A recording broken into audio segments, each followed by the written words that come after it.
This video has been sponsored by Beltline Hobbies and by the Canfield Train and Toy Show, October 12, 2025, at the Canfield Fairgrounds in Ohio. Hi everybody, it's Chris of the Cloverdale Transit Authority, and today I've got another one of those weird Lionel things that my dad seems to find, and so he passes them along to me. And as you can see, I've already got this apart, but this is a F-unit Erie Lackawanna, but this is not how it really started. And you can see that there is a name on the inside, Len Carparelli, that he did from the TCA. He did a restoration of this. According to the frame, this started off as a 1948 2333, and he completely rebuilt it.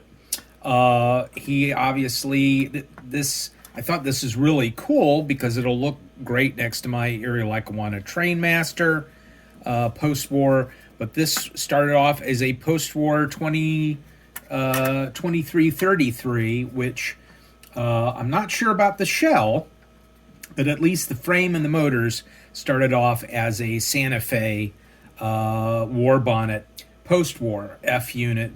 And so I'm not totally sure if the body was redone, repainted, or if this was a completely different shell and he used the frame. But this is a Frankenstein set. But it's pretty cool regardless. So I opened it up and started investigating. It's missing the number boards. Sorry, it's missing the number boards up here, and it's all complete. Otherwise, I did take the headlight unit out because the wire was running in a really weird way, and I was just like, okay, I'm going to take that out. Because one of the things that happened when I put this on the test track is I hit the power here on the test track, and I get the blinking light from the transformer over here, which means there is a short in the system. And I even tried to fiddle with the wires and fiddle with the E unit, and I am just not getting any power whatsoever. So, you know, obviously he redid the wiring on this, which is pretty. Let me take it off the test track. It's a heavy unit, I got to tell you. So the wiring, I checked the wiring diagram, and it looks to be correct, other than that headlamp. So I cut that wire off there, and I'll replace it the correct way. But I'm not exactly sure what's going on here. So, I mean, it kind of looks a little bit like a Frankenstein. I mean, obviously it ran. I've already taken the truck sides off on this one motor because my plan is to try and take the motors apart, clean the motors, and see if maybe this is where the issue is, that the motors are really dirty, because I have no idea how long this has been sitting here like this. And then I'll see if I can get it running that way. If not, this is probably going to need rewiring. Not my favorite thing to do, I gotta tell you. Obviously, there's been some different wiring going on in here. I think this is not original.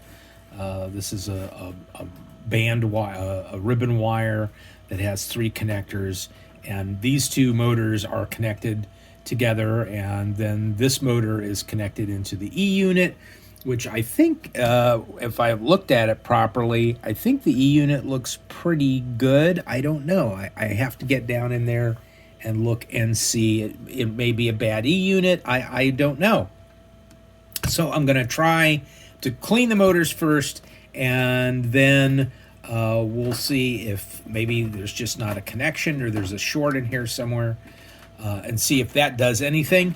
If it doesn't, then we're going to have to start taking this thing apart in a fashion that I am not necessarily in favor of, but one way or the other, you're going to be able to see this thing run. I just may have to take a number of a number of steps to get through this. But it is very weird that it was, some kind of locomotive before it was this locomotive. But I'm going to keep it like this because I think it's pretty cool. And again, it's part of the history of what happened to this particular Lionel train and how it was reconfigured. So, all right, let's get this motor off, and at least the first one, and see what we can find out. Okay, I did take the motor apart, and boy, I got to tell you, look how dirty those brushes are. Look how dirty all of this is. So we're going to try to clean this up and see if this is where we're having. I would be really surprised that it was causing a short. That could be in the E unit, but I know that this motor is not going to run looking like this. So we're going to get in here with some Scotch-Brite pad and also some contact cleaner and clean that off. And clean up the brushes.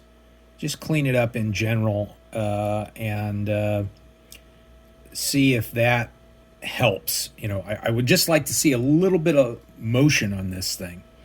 We'll find out. All right, let's clean it up. All right, so I have a little bit of this WD-40 contact cleaner. Yes, WD-40 does make contact cleaner. So we're just going to soften up whatever is on there. See if we can't clean it up a little bit. Boy, whatever is on there is on there. Oh, but it's coming clean. It's gonna take a little bit. So this probably hasn't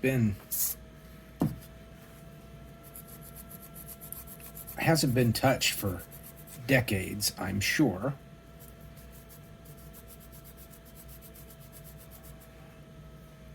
Boy, I'll tell you, you can see it's coming clean, but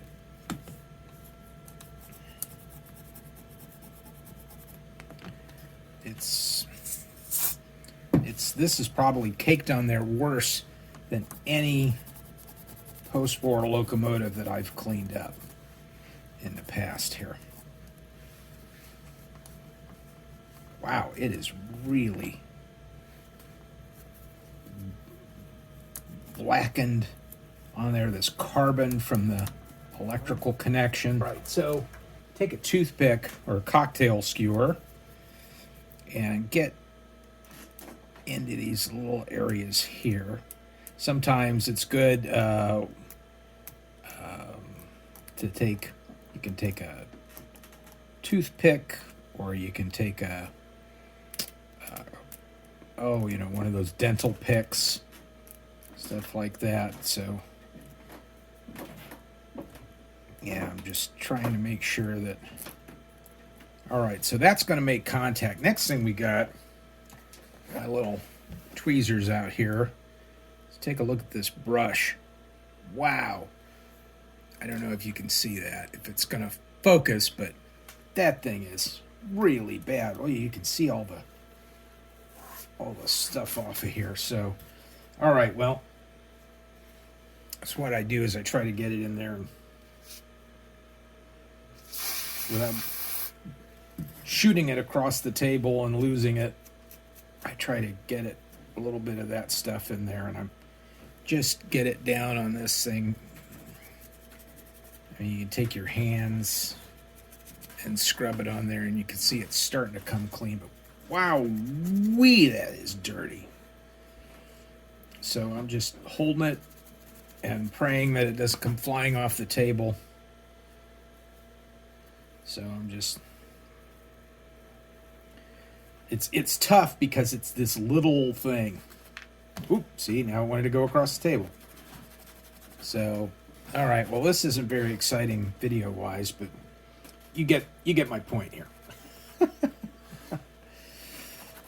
So, all right, let me do the other one, and I'll come back, and we'll get in there, and we'll clean out where the brushes, where they sit. All right, now, so I'm going to take a little bit of this contact cleaner, or more than a little bit, kind of shoot it in there, But then you see where the brushes sit. I want to get in there and twirl this around and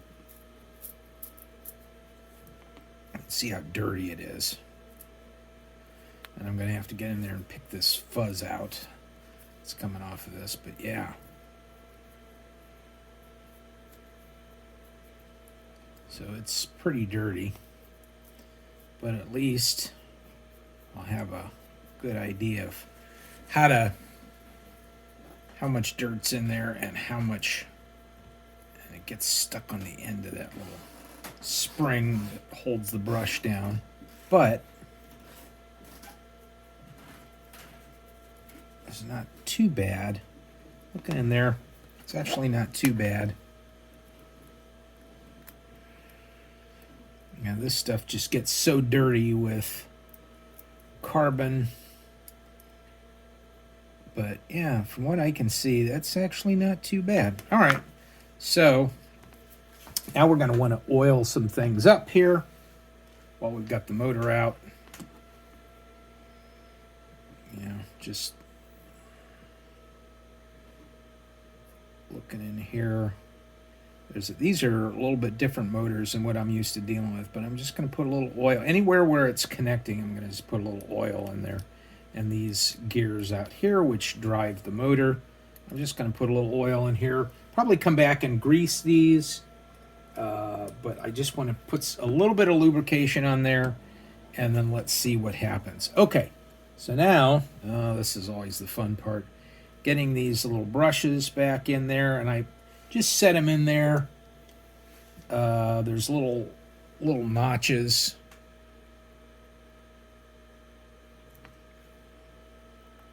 On the end that fit into where those little wire springs are, and I can adjust that once I gotta turn that around. I can adjust that once I get this back on the motor. So I'm going to just kind of flip it upside down, try to get it back into those. Oh, that was easy. Huh. Yeah. All right. So you can see where the little lines are that fit in those springs. So I just kind of turn those until, and this one is like way out of whack. There we go. Those just push those brushes in. They hold them in, and they push them up against that commutator. Sorry for my reach. All right. So then there's these weird little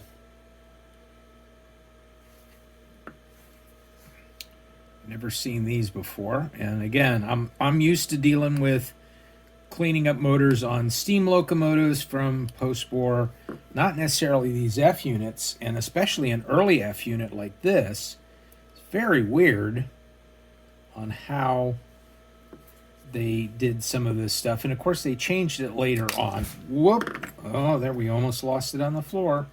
They changed it later on. But they had some different things that they did with these, and the motors were different, and I mean, two motors in one F unit here, and these little screws are kind of different, very weird little. All right, so there we go. All right, so we just want to make sure that this turns, and it does turn, so that's good. All right, so you know, I may still have to clean the other motor to get this to work, and I'm not saying that this is going to happen, you know, magically after cleaning one motor, or at all. I mean, it could still be a wiring issue, could still be a problem with this E unit.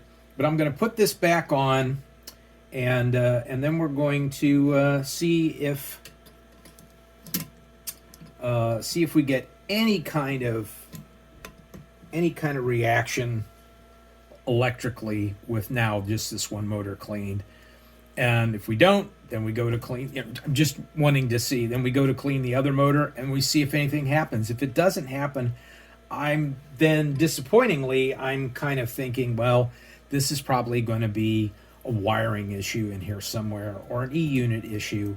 Something is causing a short. Okay, so we put some power to it, and we're still getting the indicator that there is a short, and so that did not do anything. Just being dirty, I want to think that it's not really going to tell me it's a short. So let me stick this cheap little.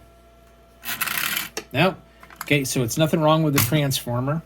It is still this locomotive, and again, I'm going to clean this other motor just to make sure that we're making a connection, a complete connection, and then we're going to see, other than that, where we can go from there. Okay, well, I pulled this other motor out, and obviously it's very dirty, but I did notice another potential problem is that this screw head here, where this little bushing ties it down, on the other side it is missing. So let me pry this off of here and see what the story is. That could be something causing part of the problem, in which case I'm going to have to get a part to replace that. So, okay. So I can see that it's been broken off. So not only am I going to have to replace that, but I'm going to have to pull this out of here and put a whole new piece in there. And I don't know if that's what's causing it. I mean, yes, it should be in there. Is it tied down tight enough on this? Probably. So, all right, well, we're going to get in there with our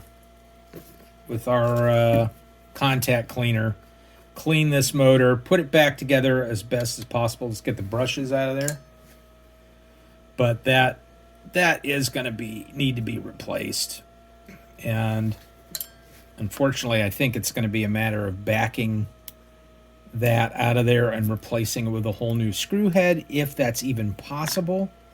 I mean, I'm willing to get in there with a pair of needle nose and try to turn it without breaking it off. I think it's turning. My eyesight is not what it used to be. I think it's turning, or I'm just imagining it's turning.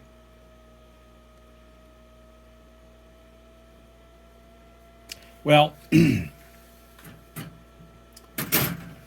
let's get this clean and see what we can find out from there.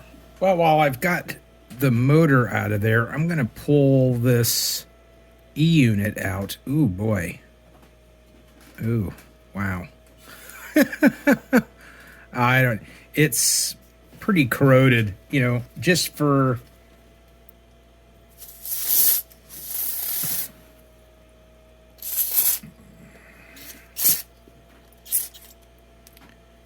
grins, I'm gonna take it and just give it a little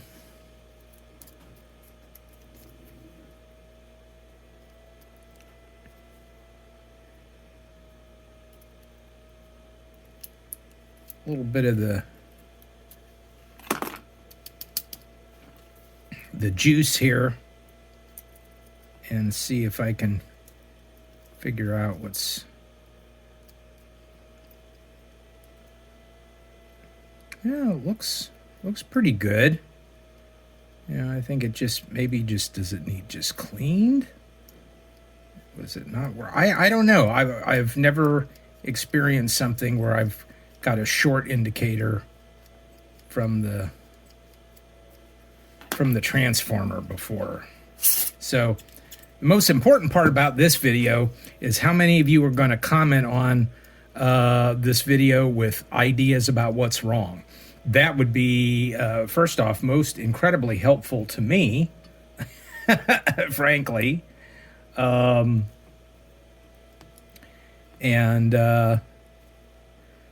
We'll see. All right, we're going to put all this. I just kind of gave that a little cleaning. Whether that's actually going to do anything, I don't know. But, you know, I always start off with the simplest solutions before I dive into some bigger solutions. So let's see what we get with this. And it may give us nothing, and in which case, on to the next plant. All right, let me put this back together and let's give it another test on the test track. Okay, so I got the other motor cleaned. I sprayed down the E-unit. Checked to make sure there weren't, there isn't any wires touching, all this mess that they've got in here. And gave it some power and nothing. I'm still getting a blinking light on the transformer, which means there's a short in here somewhere. Where that might be, I don't know. I want to think, okay, is it in the contact for the wiring for the track contacts? So a little bit of a mystery, sort of an anticlimactic. This is my Empire Strikes Back episode, where at the end things just look very terrible. So that's all I've got for this. I'm going to have to do some investigating to find out what is going on. I tried the simplest things first. Maybe some of you have a suggestion out there. Please comment. If you like this video, click on like and click on subscribe to the channel. That really helps us out. But I know that this particular locomotive is going to need some love, and exactly what needs love, I am not sure at the moment. This could end up being a shelf queen for a long time, but I am going to continue to investigate, so there will probably be a sequel to this video. Anyway, thanks so much for watching, for what it was worth, and we'll catch you on the next video.